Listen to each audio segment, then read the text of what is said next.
Why did you decide to change it from mostly the informational to the more active involvement? Well, a lot of that may actually have to do with the social marketing aspect of behavior change and understanding that information, I wouldn't even say it's a misconception, because I think if you ask anybody if they know what a healthy breakfast is, they'll always say yes, and if you ask them if they had one that day, they'll probably say no. You can use really basic examples to show that just information alone doesn't necessarily cause people to act. It might, because I think we have to be careful when we say that information alone won't, because sometimes people will hear something and they'll feel very strongly about it and they'll be inspired to act.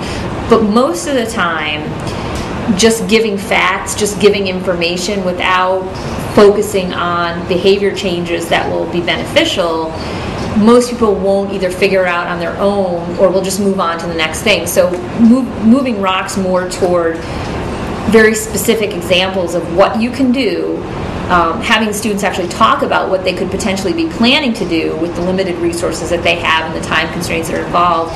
If we can really get down to talking about what can you really do, that's a more effective mechanism than simply having speakers come in and talk about why invasive species are a problem or why we should all be concerned about climate change. It's become a lot more about what are some examples of things you can do, and what are the barriers to those things, so that we can maybe work beyond those barriers. So that's why we made that shift, because we realized that in the field of education, we're trying to do a few different things, and there's a difference between just needing to learn the facts because they're important facts for kids to know, because I definitely think there's a time and a place to learn the information.